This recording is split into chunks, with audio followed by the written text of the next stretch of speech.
A paz do Senhor, seja bem-vindo a mais uma aula aqui do EBD em Foco. Eu me chamo Herberson e nesta aula eu vou ministrar a lição número 4, que tem como título O Ministério Avivado de Jesus.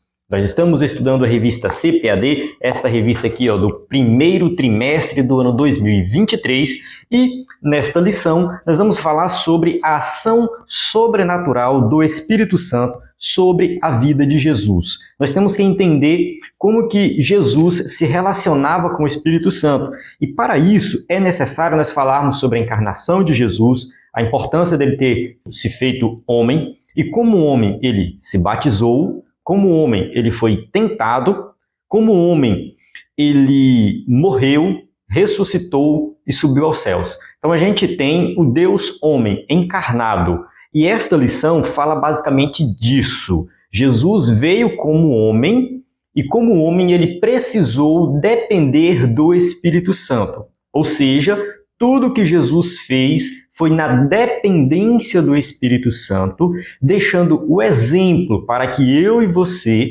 possamos olhar para a vida dele e pensar da mesma forma, agir da mesma forma, nessa dependência.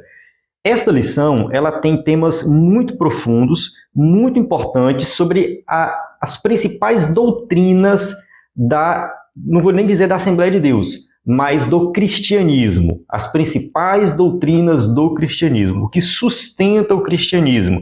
Então a gente vai falar da questão do nascimento de Jesus, do batismo de Jesus, da tentação de Jesus. Vamos falar aqui sobre a Trindade, vou destacar a questão da Trindade aqui nesta lição. Vou falar aqui sobre a questão da tentação, porque entra aqui uma polêmica sobre a possibilidade de Jesus pecar. Será que Jesus poderia pecar ou não? Alguns dizem não, ele não poderia pecar em hipótese alguma. Então, se ele não poderia pecar, por que Satanás foi tentar ele? E será que as tentações eram verdadeiras, já que ele não poderia pecar? Aí outros vão dizer, não, Jesus poderia pecar. Então, se ele poderia pecar, então Deus pecaria? E se Deus pecasse, ele deixaria de ser Deus? Como que isso funciona?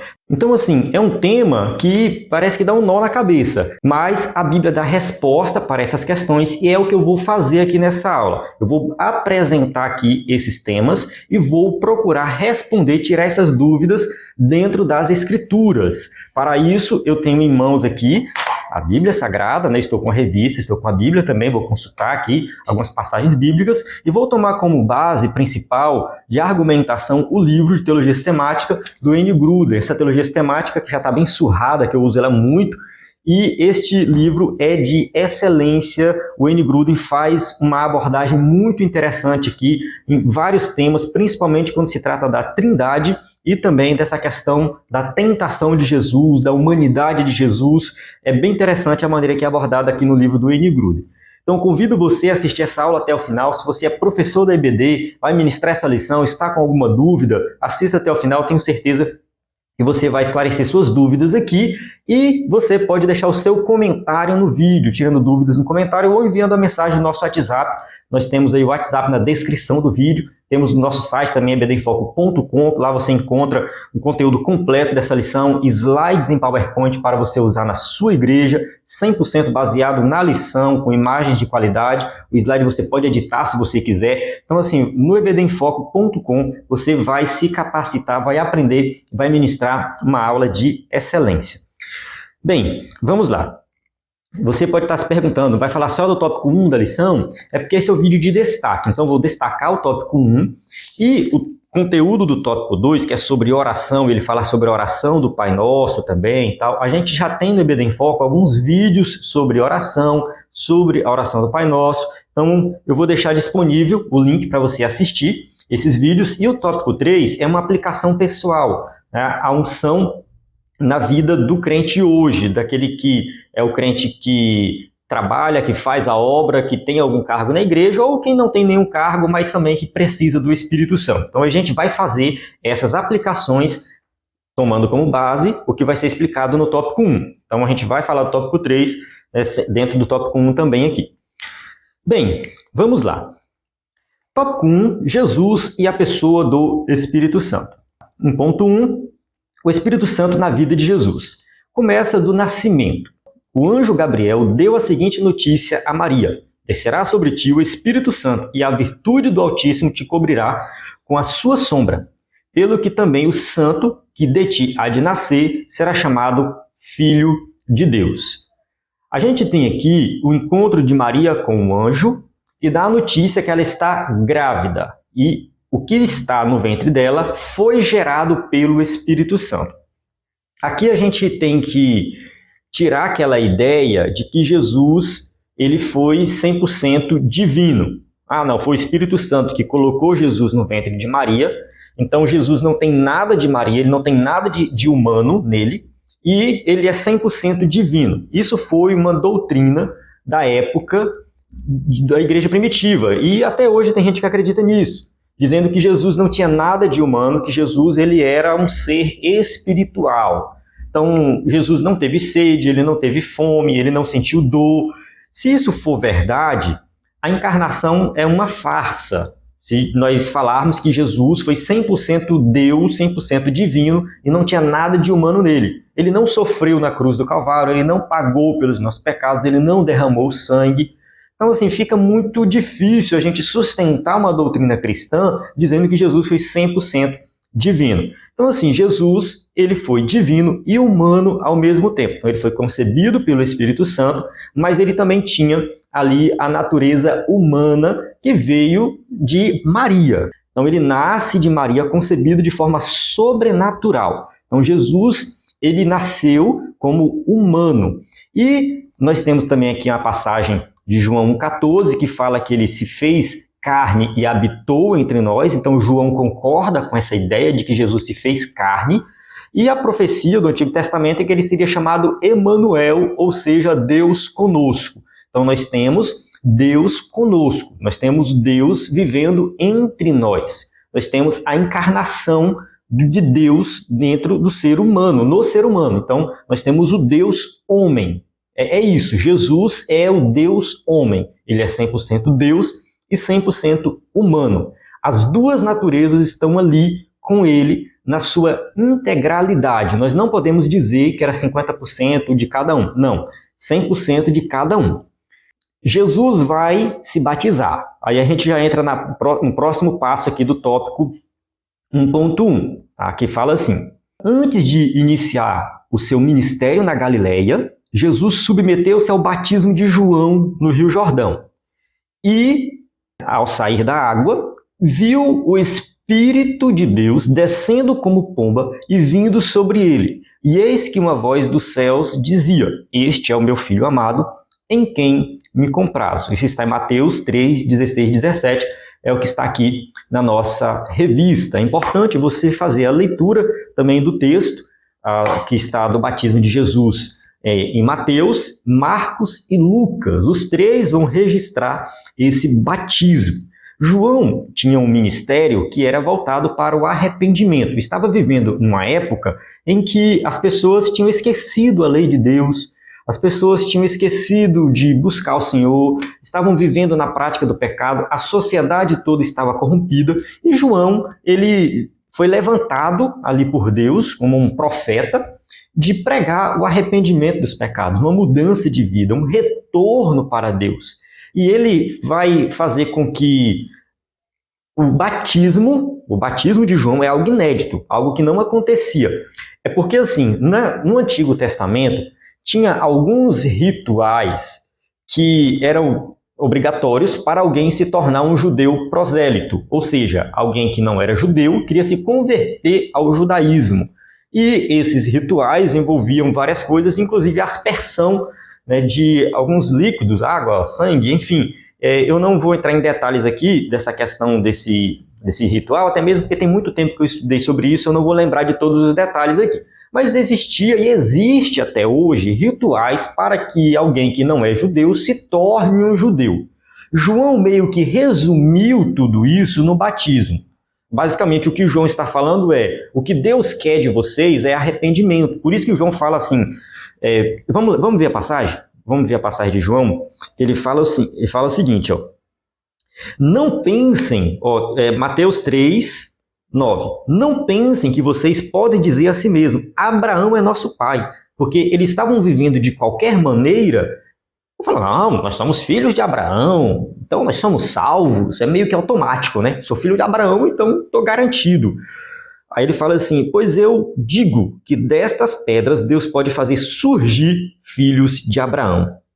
Ele usa uma linguagem pesada, uma linguagem metafórica. Deus faz surgir dessas pedras filhos de Abraão.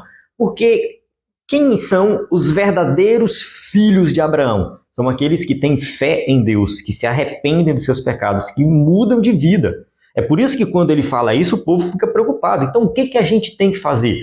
Na passagem de Lucas está mais detalhado isso. O povo pergunta o que nós devemos fazer. Se vocês tiverem 2 túnicas, dá uma para quem não tem. Se vocês tiverem comida sobrando, dá para quem não tem. Aí o soldado fala, e nós o que temos que fazer? Porque o soldado era romano, o soldado não era judeu. Aí João Batista vai falar assim, olha, não tome nada de ninguém. Né? Vamos ver a passagem aqui, para a gente não falar coisa que não está na Bíblia. Né? Vamos lá. Capítulo 3, versículo 14. Então alguns soldados lhe perguntaram, e nós o que devemos fazer? Ele respondeu, não pratiquem extorsão, nem acusem ninguém falsamente, contentem-se com o seu salário. Porque era muito comum os soldados romanos fazerem uma acusação que não era verdadeira para conseguir algum suborno ali. Eles extorquiam as pessoas, cobravam coisas a mais, enfim. Então, assim, um soldado romano que não era judeu estava preocupado com o que ele deveria fazer para pertencer ao reino. E aí João Batista vai dar as instruções. Então, não é somente o batismo é simbólico. Você tem que ter uma atitude. Isso estava causando um reboliço naquela sociedade, porque aquela sociedade estava corrompida, estavam sendo explorados, estavam sob o domínio do Império Romano, e aí Jesus aparece nesse momento.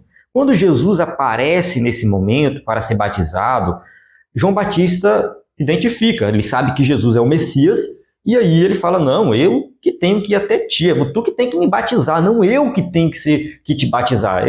Enfim, não faz o menor sentido você vir até mim.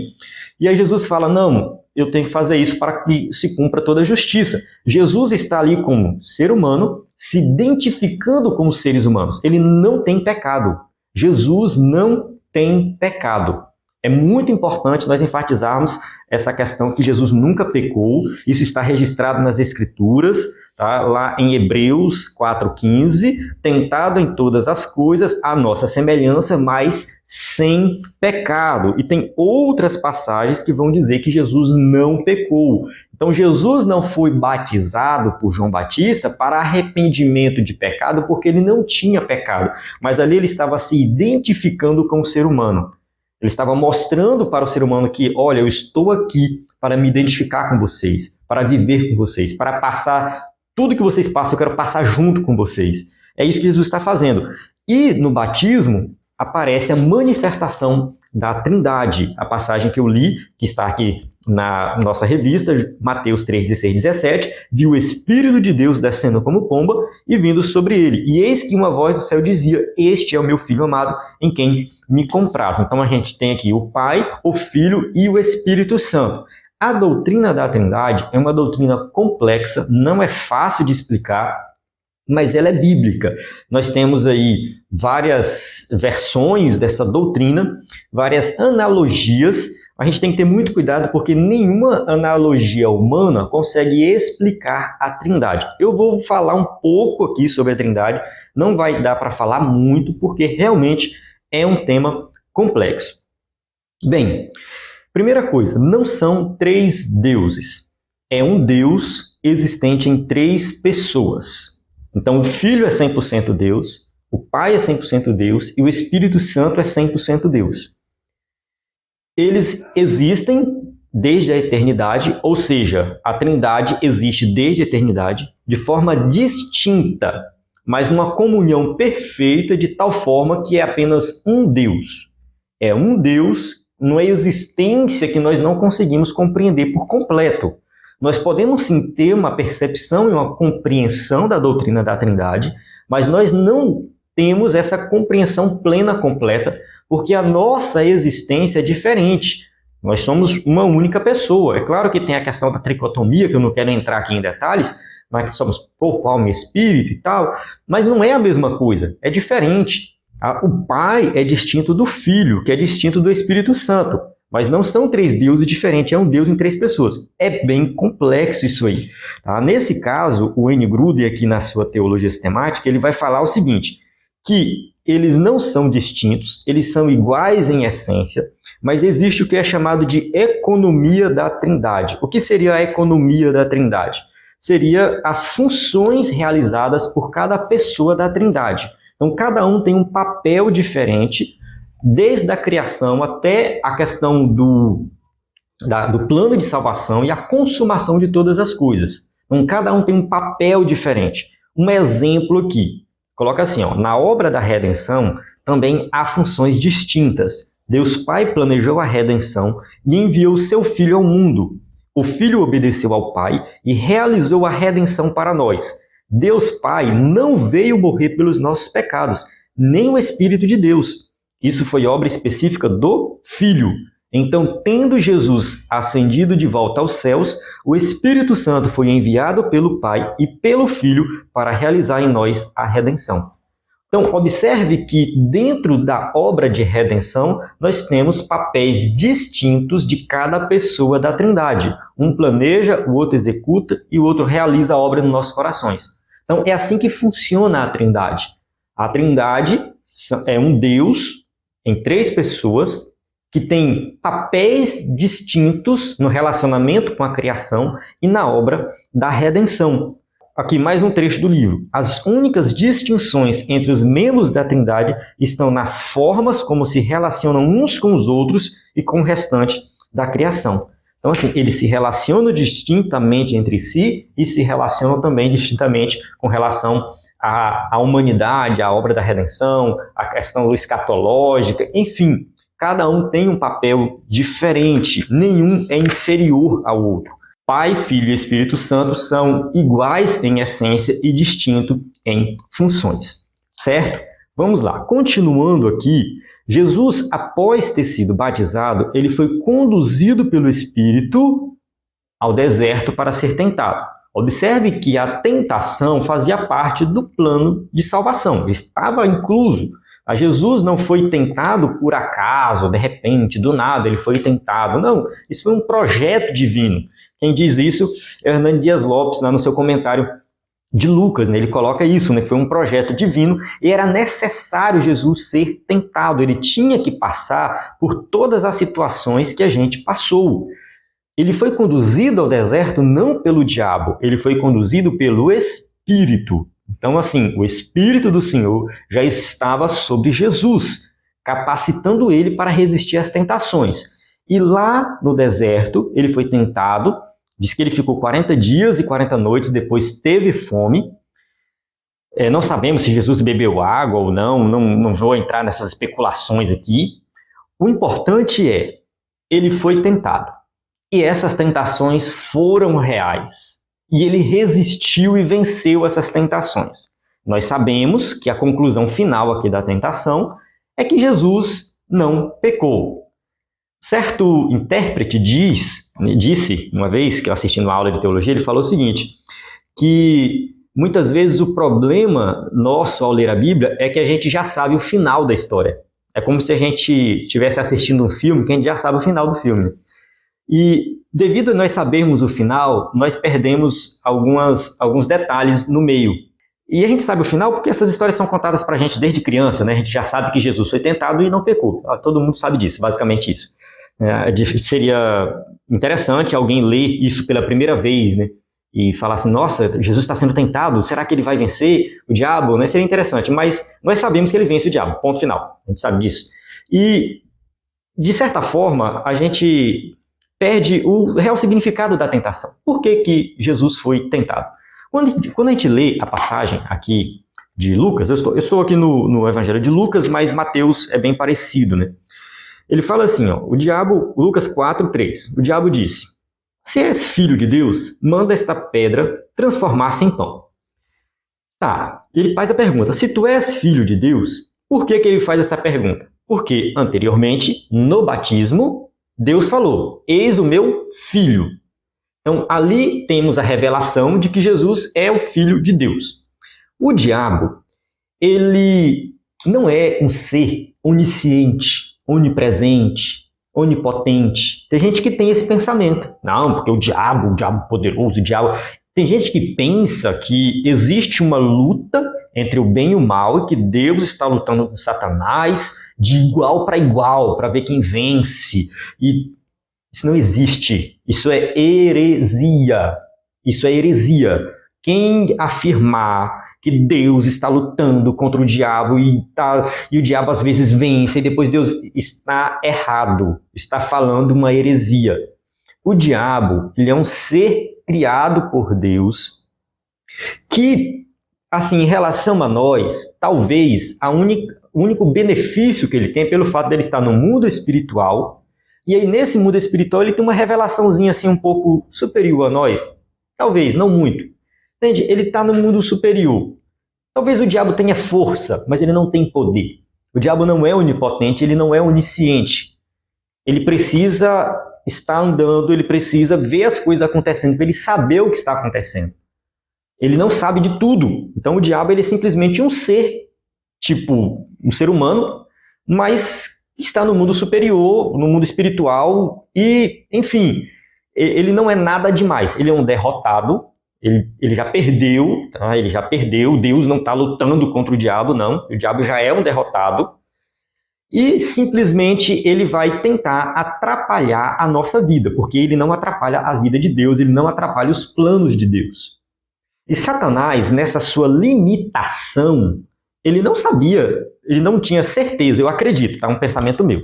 Eu acredito que Satanás não tinha certeza que Jesus era de fato o Messias. É um pensamento meu, a Bíblia não diz. Eu tiro isso baseado na tentação. Porque parece que ele está falando assim, se tu és o Filho de Deus, manda isso acontecer. Se tu és o Filho de Deus, manda isso acontecer. Pode ser que ele não sabia e estava tentando tirar as dúvidas. Pode ser. Isso é um pensamento meu.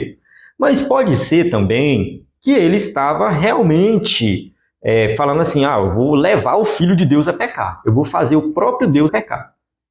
O que ele sabe que não vai acontecer. Ele, como sendo o diabo, que viveu com Deus como um anjo, ele sabe que Deus não vai pecar. Ele sabe disso. Mas, enfim, independente se Satanás sabia ou não, entenda isso. Ele é um ser limitado. É um ser criado por Deus. Uma analogia aqui, para quem gosta de literatura, quem gosta de filmes. Não sei se você já assistiu O Senhor dos Anéis. Eu gosto muito da história do Senhor dos Anéis. E tem os livros, né? O livro do Hobbit, o livro do Senhor dos Anéis. Tem outros livros escritos pelo Tolkien. Né? E aí tem os filmes que foram dirigidos pelo Peter Jackson, um grande diretor, que ficou muito famoso. Tá? Tanto o filme do Senhor dos Anéis quanto o filme do Hobbit. Eles retratam as histórias do Tolkien, e o Tolkien era cristão. Então, muita coisa que o Tolkien escreveu era baseado no que a Bíblia diz, entende? Na questão bíblica também. Então, assim, a mitologia criada por Tolkien bebe na fonte do cristianismo também, da Bíblia. E na mitologia tolkieniana, como o pessoal costuma falar, existe Deus, o Deus Todo-Poderoso que criou tudo, e tem alguns seres criados por Deus que auxiliaram Deus na criação. Esses seres, eles são chamados de Valar e de Maiar. E lá no Senhor dos Anéis, não sei se você lembra, tem o Gandalf, que é um senhorzinho, que é um mago de chapéu. O Gandalf, ele é um Maiar, ele é como se um ser superior, ele é um ser espiritual, é equivalente aos anjos na Bíblia. Muita gente não sabe disso. Então, o Gandalf, ele é um ser criado por Deus, só que ele encarna e vive entre a humanidade.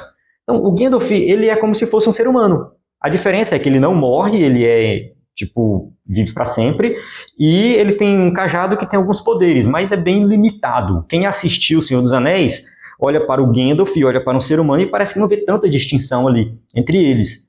O Gandalf, para saber das coisas, ele precisa estudar, ele precisa investigar, ele precisa pesquisar, ele precisa ir atrás das coisas. Então, assim, o Gandalf é esse ser criado por Deus espiritual, na obra do Tolkien, mas que tem muitas limitações, é muito parecido com o ser humano. Da mesma forma, o Sauron, que é o personagem do mal, também é um Maiar, criado por Deus. Então, o Sauron, por mais que ele seja do malzão e tudo mais, ele depende de várias coisas para realizar as malvadezas dele. Então, ele não é esse ser superior, espiritual, onipotente, onipresente. É só para ilustrar, tá? Então, assim... da mesma forma é o diabo, tá? O diabo é esse ser limitado, tá? Totalmente limitado. E aí, na tentação, Jesus não peca. O que a gente pode aprender com isso aqui? Vamos lá. Eu vou fazer aqui algumas considerações baseadas aqui no livro do Wayne Grudem. Primeira coisa, Jesus não cometeu nenhum pecado. Nós já sabemos o final da história, né? Já sabemos que ele nunca pecou em hipótese alguma. Hipótese alguma. Mas vamos analisar essa questão da possibilidade de Jesus poder pecar. Será que ele poderia pecar? Será que existiu essa possibilidade? Alguns vão dizer que Jesus poderia pecar sim pelo fato dele ter a natureza humana. Observe o seguinte, o ser humano ele foi criado sem pecado. O pecado não é algo intrínseco do ser humano. A natureza pecaminosa não é algo intrínseco do ser humano. A natureza pecaminosa ela surgiu após a queda de Adão e Eva. Então o ser humano na sua originalidade, na sua natureza primordial, ele não era pecador. O ser humano ele era um ser perfeito, sem nenhum tipo de pecado, sem nenhum tipo de erro. Então, isso aconteceu depois da queda. Então, essa questão da natureza pecaminosa veio após a queda. Jesus nasce com o corpo humano, mas isso não significa que o corpo de Jesus era um corpo com natureza pecaminosa. Não. Muito provavelmente o corpo de Jesus remete a Adão e Eva antes da queda.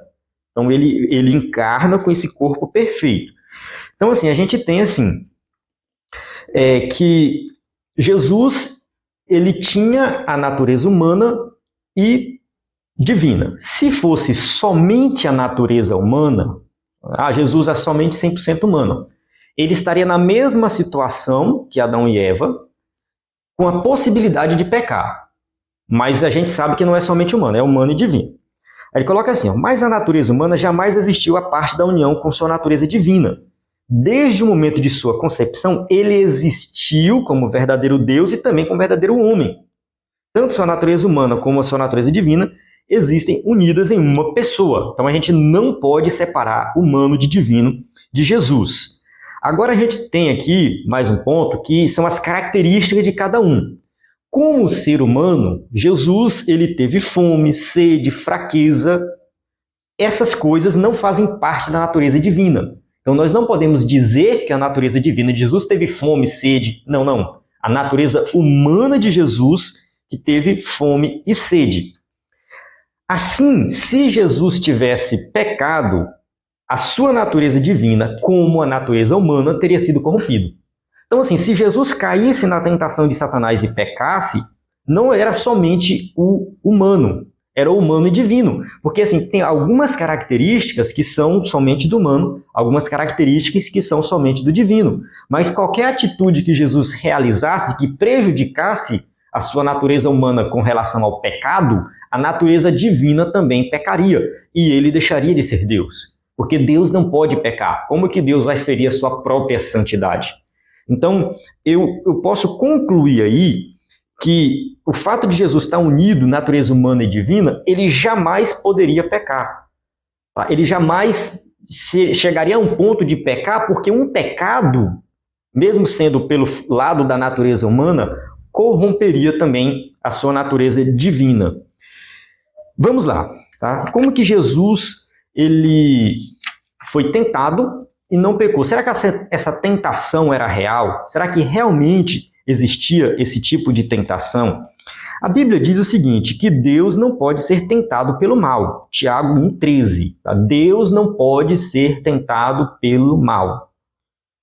Se Deus não pode ser tentado pelo mal e Jesus foi tentado, como que a gente concilia isso aí? Tá? Como a gente concilia essa passagem de Tiago 1,13 com o fato de Jesus ter sido tentado? Jesus foi tentado na sua natureza humana e não na sua natureza divina. Então ele foi tentado na natureza humana e, olha só, Satanás chega para ele e fala assim, se tu és o Filho de Deus, manda esta pedra transformar-se em pão. Está com fome, está fraco, está perto de morrer, porque 40 dias sem comer você já está perto de morrer. Eu tenho a solução para ti. Está aqui. Você é divino? Então transforma essa pedra em pão. Só que Jesus não fez isso. ele não caiu nessa tentação. Por quê? Olha só. Assim Jesus recusou-se a recorrer à sua natureza divina para tornar a obediência mais fácil para si. De modo semelhante, parece certo concluir que Jesus enfrentou cada tentação do pecado não por seu poder divino, mas só na força de sua natureza humana. Olha só, Jesus ele não se aproveitou da sua natureza divina para resistir à tentação, para fazer ficar mais fácil, mais tranquilo. Já pensou? Ele fala assim, não, estou sendo tentado, eu estou com fome, eu posso muito bem usar o meu poder divino para facilitar a minha obediência. Ele não seria 100% obediente como ser humano. Entendeu? Se ele transformasse a pedra em pão, ele não estaria sendo 100% obediente. E cairia no mesmo pecado que Adão e Eva. Porque o pecado de Adão e Eva foi o pecado da desobediência.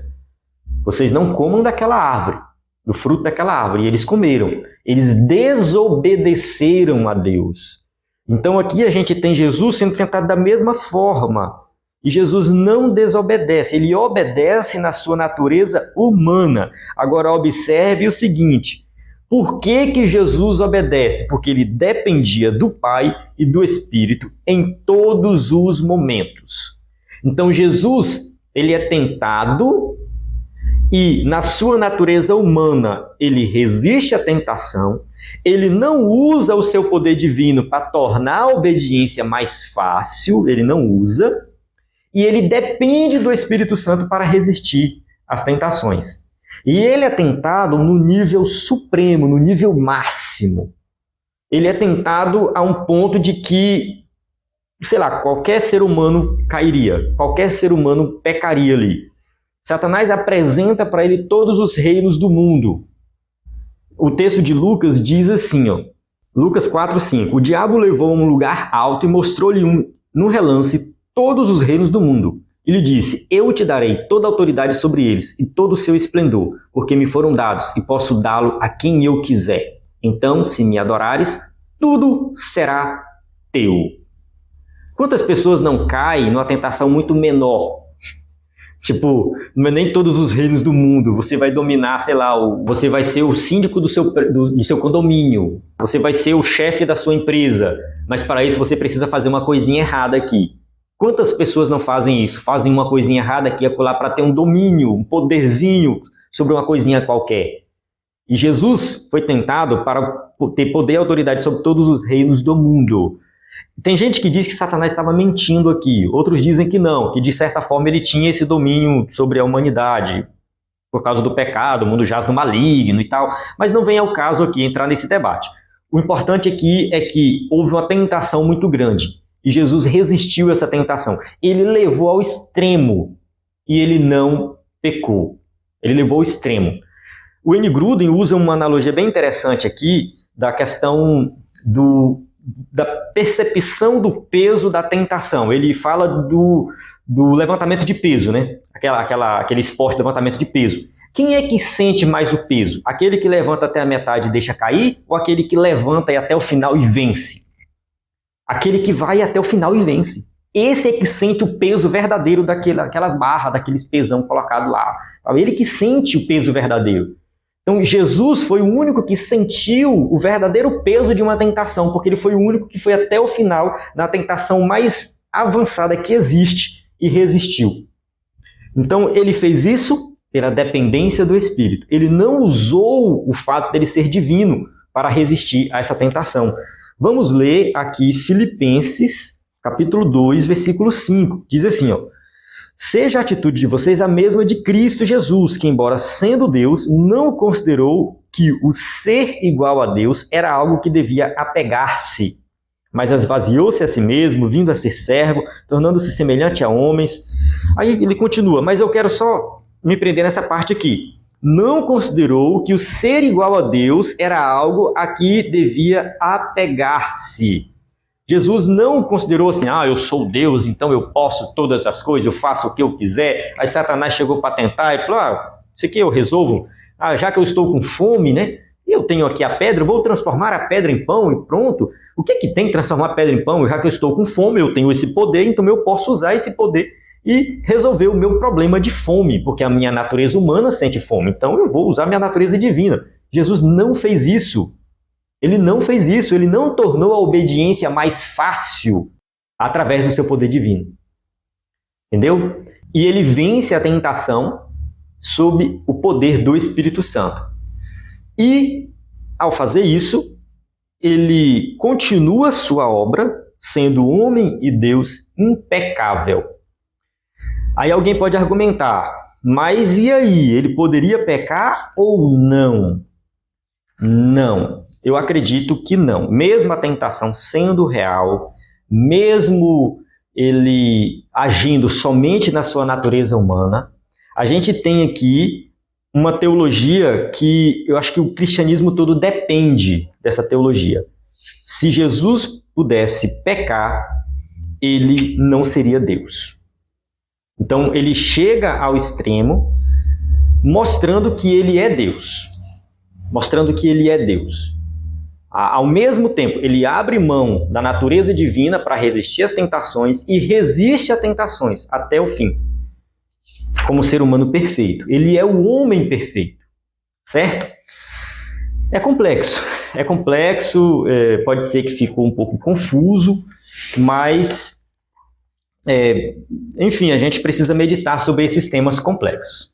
Continuando aqui dentro da revista ainda, dentro do tópico 1.2, o Espírito Santo no ministério de Jesus. Diz assim, com cerca de 30 anos, Jesus iniciou seu ministério terreno, e aí que ele é batizado e tal. E depois da tentação, ele vai para a sua cidade natal e ele lê uma passagem de Isaías, que tem uma profecia que está cumprindo na vida dele. A gente volta lá para o Evangelho de Lucas. Logo em seguida, depois da tentação, ele vai para Nazaré e ele vai ler a passagem, de Isaías, que fala assim: o Espírito do Senhor está sobre mim, porque me ungiu para pregar as boas novas aos pobres. Ele me enviou para proclamar liberdade aos presos, a recuperação da vista aos cegos, para libertar os oprimidos e proclamar o ano da graça do Senhor. Eu estou lendo aqui na NVI, por isso que pode diferenciar um pouco do que está na revista, mas o que a gente tem aqui é a missão de Jesus. Ele veio trazer libertação, ele veio proclamar o evangelho aos pobres, não somente pobres financeiramente, mas os pobres de espírito. Olhando para o contexto daquela época, os judeus eles tinham muito essa mentalidade de que o rico era beneficiado, o rico era aquele que estava próximo de Deus, o rico era aquele que era amigo de Deus. Quando Jesus conta a parábola do rico e do Lázaro, que o Lázaro vai para o seio de Abraão e o rico vai para o tormento eterno, eles ficam abismados com isso, porque na visão deles o rico era próximo de Deus, era amigo de Deus, e era o contrário. Porque o rico ele era ganancioso, ele era orgulhoso, ele era um pecador, e ele foi condenado por causa do seu pecado. Então não tem relação nenhuma com riqueza e com pobreza. O escritor da revista cita aqui também a passagem de Mateus 19, 23 e 24, que inclusive eu comentei no meu primeiro vídeo, eu vou ler ela aqui novamente, Mateus 19, 23 e 24, fala assim, digo a verdade que dificilmente um rico entrará no reino dos céus, e digo ainda, é mais fácil passar um camelo pelo fundo de uma agulha do que um rico entrar no reino de Deus. Jesus está falando aqui dentro daquele contexto. Eles tinham esse pensamento de que o rico era alguém próximo de Deus, que era alguém que estava com Deus e que seria, enfim, já estava praticamente salvo o rico. Quando Jesus diz que é mais fácil passar um camelo pelo fundo de uma agulha do que um rico entrar no reino de Deus, eles se assustam. Tanto que eles falam assim, ao ouvirem isso, os discípulos ficaram perplexos e perguntaram, neste caso, quem pode ser salvo? Ninguém presta atenção nessa pergunta. Por que os discípulos ficaram perplexos? Por que eles fizeram essa pergunta? Porque era essa mentalidade que eles tinham. O rico está mais próximo de Deus. Era essa a mentalidade deles. E aí Jesus diz o seguinte, para os homens é impossível, mas para Deus todas as coisas são possíveis. Ou seja, meu amigo, a salvação é pela graça. Basta você crer, é pela fé. A salvação não é possível por métodos humanos, mas é possível pelo método de Deus, pela graça de Deus. Então, o que é impossível para o homem é possível para Deus. Não adianta querer aumentar o tamanho do buraco da agulha, como alguns dizem que a agulha era uma portinha que existia na cidade e que o camelo não passava e tal. Não existe nenhuma comprovação arqueológica, científica dessa portinha, ou que ela era chamada de agulha. Alguns até dizem que existia uma portinha, mas ela nunca foi chamada de agulha. Enfim, não tem relação nenhuma com isso. A agulha que Jesus está usando aqui é uma agulha de verdade. Tá? Mateus e Lucas registram isso aqui, e Lucas era médico. Lucas usa a palavra agulha da mesma palavra que era usada no mundo grego daquela época, da agulha de medicina. Então, agulha que é agulha mesmo, e camelo é camelo mesmo. Jesus está falando de uma impossibilidade, que na mentalidade dos judeus da época era meio que garantido o rico entrar no reino dos céus. Quando Jesus fala dessa impossibilidade, Jesus está ensinando que a salvação é pela graça. E é claro que Jesus condena a riqueza, mas não a riqueza no seguinte sentido de que, se eu ser rico, eu já sou condenado. Não, Jesus está condenando aqui muitas vezes a atitude de alguns ricos, da época principalmente, que eram arrogantes, que não ajudavam o próximo, que não se preocupavam em seguir os mandamentos de Deus, que confiavam somente na riqueza. Se você é rico, é crente, é rico, mas você é uma pessoa humilde diante de Deus, reconhece que a salvação é pela graça, que o que você tem foi Ele que te deu, foi bênção dele, mas pela graça dele, não porque você merece, e que você depende única e exclusivamente de Deus, você é salvo. Não é porque você tem riqueza. A crítica é muitos quererem depender da riqueza para resolver os seus problemas e para alcançar a salvação. Então Jesus vai fazer essa crítica aqui, tá? E ele veio pregar o evangelho aos pobres. É claro que naquela época, aos pobres, pobres de verdade, porque os pobres financeiramente naquela época, estavam se sentindo excluídos do reino de Deus, por causa dessa mentalidade errada de que os ricos eram salvos. E aí Jesus proclama o evangelho aos pobres e aos pobres de espírito também. Não somente pobres financeiramente, mas pobres de espírito. E aí ele vai falar de libertação, cansados e oprimidos, quebrantados de coração. Jesus ele nos liberta de todo tipo de opressão. O pecado, ele oprime, ele aprisiona, as pessoas ficam presas no pecado. Tem um testemunho de um pastor, esqueci o nome dele agora, é assim, ele diz que, no testemunho dele lá, num vídeo dele, ele falando assim, uma vez ele chegou no local de amigos e tal, e aí chegou o pessoal conversando, batendo papo, aquela rodinha de amigos, né? E aí chega um amigo dele com um copo de uísque, um cigarro, né? E criticando quem é crente. O negócio de ser crente é perda de tempo, o cara não pode beber, não pode fumar, não pode fazer nada, é sem futuro esse negócio de ser crente. Aí esse rapaz, esse homem que era crente, inclusive ele era pastor, ele falou assim, me dá o teu uísque. Ele pegou e bebeu o uísque. Eu posso beber o uísque? Posso. Bebeu uma dose de uísque e falou, mas isso aqui não vale de nada para mim, isso não me prende, isso não me aprisiona. Eu consigo sair de casa sem meu copo de uísque, eu consigo viver minha vida sem depender da bebida alcoólica. Me dá o teu cigarro. Ele pegou, deu uma tragada, soltou e falou, olha isso aqui. Eu posso fumar? Posso. Mas o que isso acrescenta na minha vida? Isso é um vício, isso é uma prisão. Eu posso sair de casa sem isso aqui. Você sai de casa, olha para as meninas na rua, fica tudo doido. Eu saio de casa, para mim tanto faz, eu tenho minha esposa. Não preciso ficar olhando para as meninas na rua. Eu não sou preso a isso. Então, eu sou livre e você é um escravo. Porque na mentalidade daquele pecador, os crentes eram que estavam sendo escravizados. Mas esse crente que estava na hora mostrou que o escravo era ele. O escravo é você, que é escravo da bebida, é escravo do cigarro, é escravo do sexo. Ou seja, o pecado escraviza. O ímpio ele pode achar que não, mas ele é escravo de tudo aquilo que ele faz, de todas as coisas pecaminosas que ele pratica. Ele é um escravo. Mas Jesus veio nos libertar. Conhecereis a verdade e a verdade vos libertará. O ministério de Jesus foi um ministério de libertação. E uma das coisas que Jesus mais falou na época dele foi a questão da religiosidade. Jesus liberta também da religiosidade. Ele veio apresentar não uma religião, mas ele veio apresentar a salvação, que não depende da religião. A gente tem que ter muito cuidado com a questão da religiosidade. Eu acho que agora já vale a pena a gente pular aqui para o tópico 3, para fazer a aplicação de tudo isso que a gente estudou. Porque, já pegando o gancho aqui da religiosidade, a gente tem que entender que uma vida que depende do Espírito é uma vida de humildade diante de Deus, de leitura da palavra, que procura entender e compreender o que Jesus ensinou para a nossa vida, e não fica preso à religiosidade, a questões simplesmente culturais. Tem igrejas por aí que não se prega mais a Bíblia, que prega somente usos e costumes. A religiosidade está tão impregnada que a mensagem da graça não é mais pregada. Então a gente tem que ter muito cuidado com essa questão da religiosidade. A dependência do Espírito é algo para todos os crentes. É para quem ministra na igreja, sim, é pastor, para o professor DBD, mas também é para todos os crentes.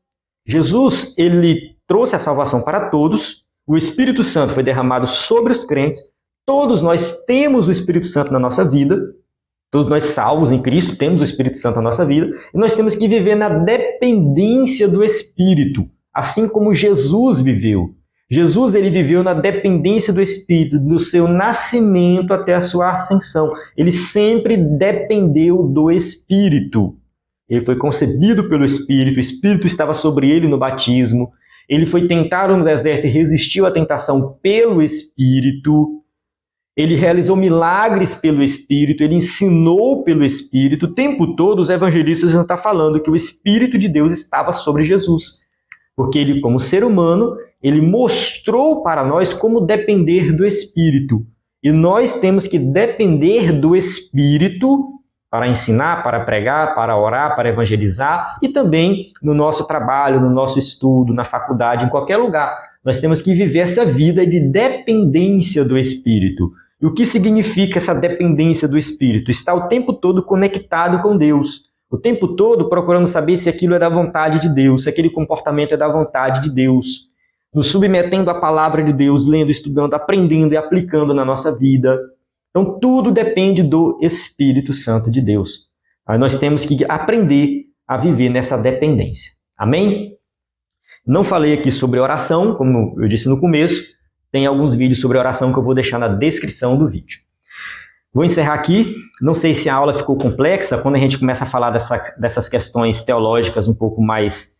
Assim, que a gente não tem uma resposta definitiva na Bíblia, né? Alguns irmãos não gostam, porque realmente é um pouco complexo, mas o fato do tema ser complexo não significa que a gente tem que fugir dele, mas a gente tem que aproveitar todas as oportunidades para estudar de forma mais profunda. Se eu conseguir o PDF desse livro, eu posso postar algum trecho do que eu falei aqui para você. É muito difícil esse livro aqui em PDF, mas eu recomendo você comprar esse livro. Tá? Se você é professor DBD e quer ter um livro de teologia sistemática, pode te ajudar. Esse livro do N. Gruden ajuda bastante. E eu gosto dele justamente porque nas questões complexas ele apresenta as visões diferentes ali defendidas. Antes de encerrar, eu vou só falar uma coisa que era para eu ter falado no começo. Estou com um projeto de leitura coletiva de capacitação para professores DBD, através de leitura de livros. Então, a gente vai ler este livro aqui, Introdução à Interpretação Bíblica. Então, esse livro, a gente vai ler ele em 6 meses. A ideia é ler 2 capítulos por mês. E todo final de mês eu vou fazer um vídeo resumindo o que foi lido. Vai ser uma aula de interpretação bíblica baseada nos capítulos lidos durante o mês. E você está convidado a ler junto comigo. Assim você pode deixar os seus comentários no vídeo, as suas impressões do que você leu, e também nos nossos grupos de WhatsApp eu vou postar as atualizações e você pode participar. Na descrição desse vídeo tem um link para o grupo do WhatsApp que você pode clicar e entrar no nosso grupo. Lá eu vou postar as atualizações dessa leitura que eu estou fazendo.